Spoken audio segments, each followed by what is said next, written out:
The Remarkable Rocket by Oscar Wilde. The king's son was going to be married, so there were general rejoicings. He had waited a whole year for his bride, and at last she had arrived. She was a Russian princess, and had driven all the way from Finland in a sledge drawn by 6 reindeer. The sledge was shaped like a great golden swan, and between the swan's wings lay the little princess herself. Her long ermine cloak reached right down to her feet, on her head was a tiny cap of silver tissue, and she was as pale as the snow palace in which she had always lived. So pale was she that as she drove through the streets all the people wondered. "She is like a white rose," they cried, and they threw down flowers on her from the balconies. At the gate of the castle the prince was waiting to receive her. He had dreamy violet eyes, and his hair was like fine gold. When he saw her he sank upon one knee, and kissed her hand. "Your picture was beautiful," he murmured. "But you are more beautiful than your picture," and the little princess blushed.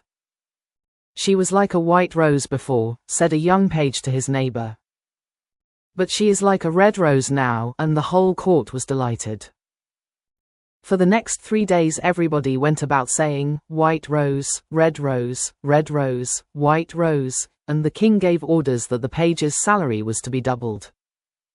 As he received no salary at all, this was not of much use to him, but it was considered a great honor, and was duly published in the court gazette. When the 3 days were over the marriage was celebrated. It was a magnificent ceremony, and the bride and bridegroom walked hand in hand under a canopy of purple velvet embroidered with little pearls. Then there was a state banquet, which lasted for 5 hours. The prince and princess sat at the top of the great hall and drank out of a cup of clear crystal. Only true lovers could drink out of this cup, for if false lips touched it, it grew grey and dull and cloudy. "It's quite clear that they love each other," said the little page, "as clear as crystal," and the king doubled his salary a second time. "What an honor!" cried all the courtiers. After the banquet there was to be a ball. The bride and bridegroom were to dance the rose dance together, and the king had promised to play the flute. He played very badly, but no one had ever dared to tell him so, because he was the king.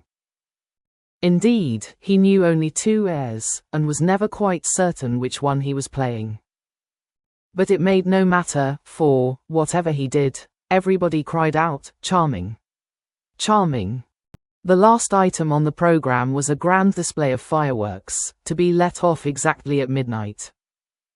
The little princess had never seen a firework in her life, so the king had given orders that the royal pyrotechnist should be in attendance on the day of her marriage. "What are fireworks like?" she had asked the prince, one morning, as she was walking on the terrace. "They are like the aurora borealis," said the king, who always answered questions that were addressed to other people, only much more natural. "I prefer them to stars myself, as you always know when they are going to appear, and they are as delightful as my own flute playing. You must certainly see them." So at the end of the king's garden a great stand had been set up, and as soon as the royal pyrotechnist had put everything in its proper place, the fireworks began to talk to each other. "The world is certainly very beautiful," cried a little squib. "Just look at those yellow tulips. Why, if they were real crackers they could not be lovelier. I am very glad I have traveled. Travel improves the mind wonderfully, and does away with all one's prejudices." "The king's garden is not the world, you foolish squib," said a big Roman candle. "The world is an enormous place, and it would take you 3 days to see it thoroughly." "Any place you love is the world to you," exclaimed a pensive Catherine Wheel, who had been attached to an old deal box in early life, and prided herself on her broken heart. "But love is not fashionable anymore, the poets have killed it. They wrote so much about it that nobody believed them, and I am not surprised. True love suffers, and is silent. I remember myself once, but it is no matter now. Romance is a thing of the past." "Nonsense," said the Roman candle, "romance never dies. It is like the moon, and lives forever. The bride and bridegroom, for instance, love each other very dearly. I heard all about them this morning from a brown paper cartridge, who happened to be staying in the same drawer as myself, and knew the latest court news. But the Catherine Wheel shook her head. Romance is dead, romance is dead, romance is dead, she murmured. She was one of those people who think that, if you say the same thing over and over a great many times, it becomes true in the end. Suddenly, a sharp, dry cough was heard, and they all looked round. It came from a tall, supercilious-looking rocket, who was tied to the end of a long stick. He always coughed before he made any observation, so as to attract attention. Ahem, he said, and everybody listened except the poor Catherine Wheel, who was still shaking her head, and murmuring, "Romance is dead." "Order, order," cried out a cracker. He was something of a politician, and had always taken a prominent part in the local elections, so he knew the proper parliamentary expressions to use. "Quite dead," whispered the Catherine Wheel, and she went off to sleep. As soon as there was perfect silence, the rocket coughed a third time and began. He spoke with a very slow, distinct voice, as if he was dictating his memoirs, and always looked over the shoulder of the person to whom he was talking. In fact, he had a most distinguished manner. "How fortunate it is for the king's son," he remarked, "that he is to be married on the very day on which I am to be let off. Really, if it had been arranged beforehand, it could not have turned out better for him. But princes are always lucky." "Dear me," said the little squib. "I thought it was quite the other way, and that we were to be let off in the prince's honor." "It may be so with you," he answered. "Indeed, I have no doubt that it is, but with me it is different. I am a very remarkable rocket, and come of remarkable parents. My mother was the most celebrated Catherine Wheel of her day, and was renowned for her graceful dancing. When she made her great public appearance she spun round 19 times before she went out, and each time that she did so she threw into the air 7 pink stars. She was 3.5 feet in diameter, and made of the very best gunpowder. My father was a rocket like myself, and of French extraction. He flew so high that the people were afraid that he would never come down again. He did, though, for he was of a kindly disposition, and he made a most brilliant descent in a shower of golden rain. The newspapers wrote about his performance in very flattering terms. Indeed, the Court Gazette called him a triumph of pyrotechnic art. "Pyrotechnic, you mean," said a Bengal light. "I know it is pyrotechnic, for I saw it written on my own canister." "Well, I said pyrotechnic," answered the rocket, in a severe tone of voice, and the Bengal light felt so crushed that he began at once to bully the little squibs, in order to show that he was still a person of some importance. "I was saying," continued the rocket, "I was saying, what was I saying?" "You were talking about yourself," replied the Roman candle. "Of course, I knew I was discussing some interesting subject when I was so rudely interrupted. I hate rudeness and bad manners of every kind, for I am extremely sensitive. No one in the whole world is so sensitive as I am quite sure of that." "What is a sensitive person?" said the cracker to the Roman candle. "A person who, because he has corns himself, always treads on other people's toes," answered the Roman candle in a low whisper. And the cracker nearly exploded with laughter. "Pray, what are you laughing at?" inquired the rocket. "I am not laughing. I am laughing because I am happy," replied the cracker. "That is a very selfish reason," said the rocket angrily. "What right have you to be happy? You should be thinking about others. In fact, you should be thinking about me. I am always thinking about myself, and I expect everybody else to do the same. That is what is called sympathy. It is a beautiful virtue, and I possess it in a high degree. Suppose, for instance, anything happened to me tonight, what a misfortune that would be for everyone. The prince and princess would never be happy again, their whole married life would be spoiled, and as for the king, I know he would not get over it. Really, when I begin to reflect on the importance of my position, I am almost moved to tears. If you want to give pleasure to others, cried the Roman candle, you had better keep yourself dry. Certainly, exclaimed the Bengal light, who was now in better spirits. That is only common sense. Common sense, indeed, said the rocket indignantly. You forget that I am very uncommon and very remarkable. Why, anybody can have common sense, provided that they have no imagination. But I have imagination, for I never think of things as they really are. I always think of them as being quite different. As for keeping myself dry, there is evidently no one here who can at all appreciate an emotional nature. Fortunately for myself, I don't care. The only thing that sustains one through life is the consciousness of the immense inferiority of everybody else, and this is a feeling that I have always cultivated. But none of you have any hearts. Here you are laughing and making merry just as if the prince and princess had not just been married. Well, really, exclaimed a small fire balloon, why not? It is a most joyful occasion, and when I soar up into the air I intend to tell the stars all about it. You will see them twinkle when I talk to them about the pretty bride. Ah, what a trivial view of life, said the rocket, but it is only what I expected. There is nothing in you, you are hollow and empty. Why, perhaps the prince and princess may go to live in a country where there is a deep river, and perhaps they may have one only son, a little fair-haired boy with violet eyes like the prince himself. And perhaps someday he may go out to walk with his nurse. And perhaps the nurse may go to sleep under a great elder tree. And perhaps the little boy may fall into the deep river and be drowned. What a terrible misfortune. Poor people, to lose their only son. It is really too dreadful. I shall never get over it. But they have not lost their only son, said the Roman candle. No misfortune has happened to them at all. I never said that they had, replied the rocket. I said that they might. If they had lost their only son, there would be no use in saying anything more about the matter. I hate people who cry over spilled milk. But when I think that they might lose their only son, I certainly am very much affected. You certainly are, cried the Bengal light. In fact, you are the most affected person I ever met. You are the rudest person I ever met, said the rocket. And you cannot understand my friendship for the prince. Why, you don't even know him, growled the Roman candle. I never said I knew him, answered the rocket.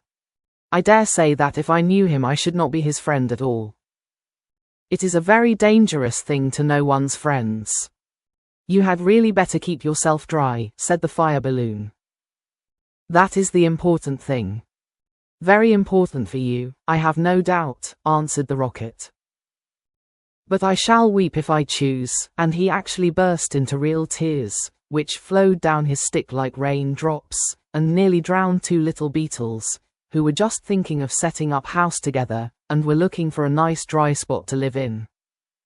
He must have a truly romantic nature, said the Catherine wheel. For he weeps when there is nothing at all to weep about. And she heaved a deep sigh, and thought about the deal box. But the Roman candle and the Bengal light were quite indignant, and kept saying, humbug, humbug, at the top of their voices. They were extremely practical, and whenever they objected to anything they called it humbug. Then the moon rose like a wonderful silver shield. And the stars began to shine, and a sound of music came from the palace. The prince and princess were leading the dance.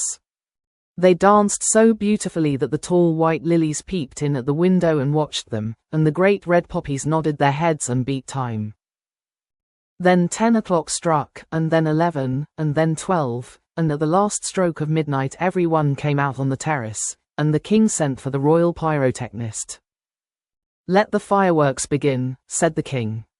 And the royal pyrotechnist made a low bow and marched down to the end of the garden. He had 6 attendants with him, each of whom carried a lighted torch at the end of a long pole. It was certainly a magnificent display. Whiz, whiz, went the Catherine wheel, as she spun round and round. Boom, boom, went the Roman candle. Then the squibs danced all over the place, and the Bengal lights made everything look scarlet. Goodbye, cried the fire balloon, as he soared away, dropping tiny blue sparks. Bang, bang, answered the crackers, who were enjoying themselves immensely. Everyone was a great success except the remarkable rocket. He was so damp with crying that he could not go off at all. The best thing in him was the gunpowder, and that was so wet with tears that it was of no use. All his poor relations, to whom he would never speak, except with a sneer, shot up into the sky like wonderful golden flowers with blossoms of fire.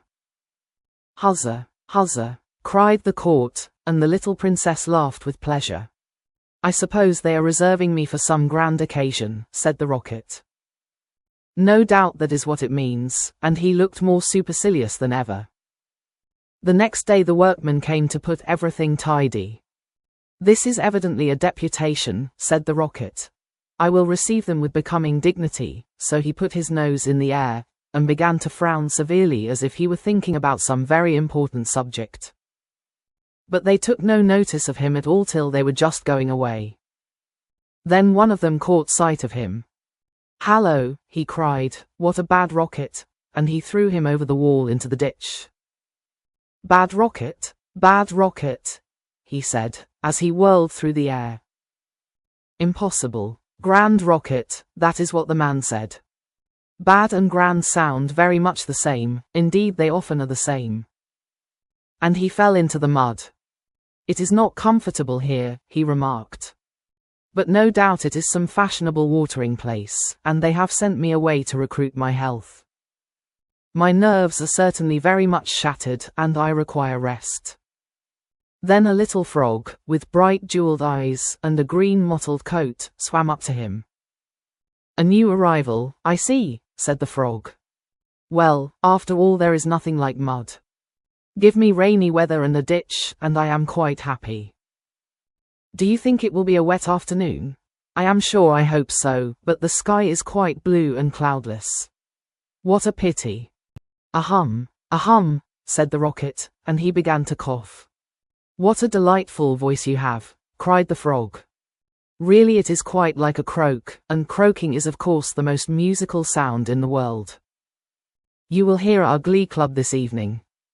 We sit in the old duck pond close by the farmer's house, and as soon as the moon rises we begin. It is so entrancing that everybody lies awake to listen to us.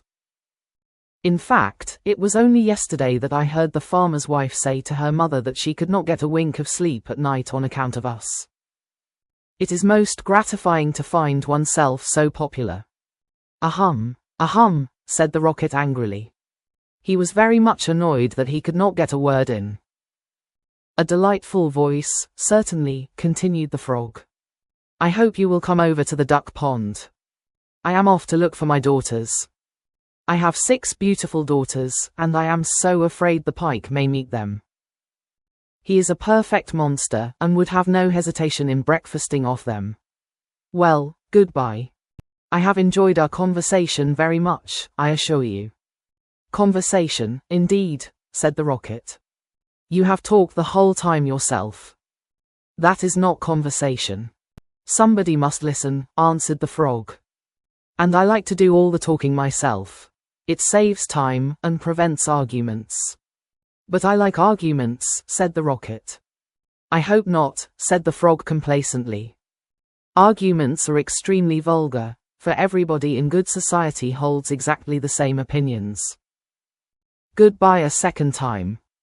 I see my daughters in the distance, and the little frog swam away. You are a very irritating person, said the rocket, and very ill-bred. I hate people who talk about themselves, as you do, when one wants to talk about oneself, as I do. It is what I call selfishness, and selfishness is a most detestable thing, especially to anyone of my temperament, for I am well known for my sympathetic nature. In fact, you should take example by me. You could not possibly have a better model. Now that you have the chance you had better avail yourself of it, for I am going back to court almost immediately. I am a great favorite at court. In fact, the prince and princess were married yesterday in my honor. Of course you know nothing of these matters, for you are a provincial. There is no good talking to him, said a dragonfly, who was sitting on the top of a large brown bulrush. No good at all, for he has gone away. Well, that is his loss, not mine, answered the rocket. I am not going to stop talking to him merely because he pays no attention. I like hearing myself talk. It is one of my greatest pleasures. I often have long conversations all by myself, and I am so clever that sometimes I don't understand a single word of what I am saying. Then you should certainly lecture on philosophy, said the dragonfly.